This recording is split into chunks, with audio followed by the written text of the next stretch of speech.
Pregnancy அப்பதான் வீட்டுல இருக்கவங்க விதவிதமா சாப்பிட வாங்கி கொடுத்து நல்லா பாத்துக்குவாங்க. நீங்க என்ன டாக்டர் இப்ப இதை சாப்பிடக்கூடாது அதை சாப்பிடக்கூடாது அப்படின்னு நிறைய ரூல்ஸ் போட்டு டார்ச்சர் பண்றீங்க அப்படின்னு நிறைய பேஷண்ட் கேக்குறாங்க. அதாவது பிரெக்னன்சில வெயிட் மெயின்டைன் பண்றது அப்படிங்கிறது வெறும் அழகு சம்பந்தப்பட்ட விஷயம் மட்டும் இல்ல. ஸோ அதிகப்படியான வெயிட் ஆயிட்டோம் அப்படின்னா என்ன மாதிரி காம்ப்ளிகேஷன்ஸ் மதருக்கு வரும் அப்படிங்கிறத பார்க்கலாம். நம்பர் 1, அதிக வெயிட்னால அபார்ஷன் போன்ற ரிஸ்க் இருக்கு. அண்ட் நம்பர் 2, மதருக்கு நீரிழிவு நோய் வரதுக்கு வாய்ப்பு இருக்கு. நம்பர் 3, பிளட் ப்ரெஷர் அதிகமாகலாம்.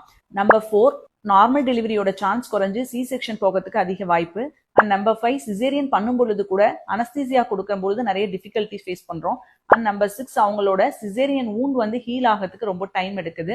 நம்பர் 7, டெலிவரி அப்ப ப்ளீடிங் போன்ற காம்ப்ளிகேஷன்ஸ் அதிகமா ஏற்படுது. அண்ட் நம்பர் 8, அவங்க டெலிவரிக்கு அப்புறமா வெயிட் லாஸ் அப்படிங்கிறது ஒரு சேலஞ்சான விஷயமா மாறிடுது. அப்போ அவங்க ஒரு டிப்ரெஷன் அண்ட் ஃபீடிங் ப்ராப்ளம் எல்லாத்துக்கும் ஆளாகிறாங்க. நம்பர் 9, அவங்களோட ஃபியூச்சர்லயும் அவங்களுக்கு நீரிழிவு நோய் மெயின்டைன் ஆகுது அண்ட் ஹார்ட் டிசீஸ் போன்ற காம்ப்ளிகேஷன்ஸ் எல்லாம் வருது. பிரெக்னன்சில வெயிட் அதிகமாகறதுனால அம்மாவுக்கு மட்டும் இல்ல, பிறக்க போற பாப்பாவுக்கும் நிறைய ப்ராப்ளம் ஏற்படும்.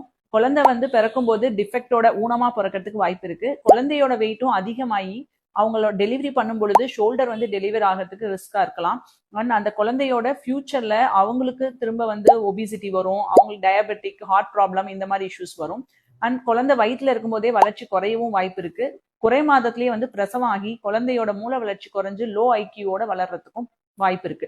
இந்த மாதிரி விஷயங்கள் எல்லாம் சொல்லி பயன்படுத்துறோம்னு நினைக்காதீங்க. இதை பத்தின அவேர்னஸ் இல்லாதனாலதான் வீட்டுல இருக்கவங்க நம்ம பொண்ணு கர்ப்பமாயிட்டா அப்படின்னு சொல்லி அதிக செல்லம் கொடுத்து அதிகப்படியான அன்ஹெல்தி ஃபுட்ஸ் கொடுக்கறதுனால அவங்க எக்ஸஸா வெயிட் கெயின் ஆயிட்டாங்க அப்படின்னா இதனால பாதிக்கப்படுறது அந்த அம்மாவும் அவங்க குழந்தையும் அவங்கள பிரசவிக்க போற டாக்டரும் தான்.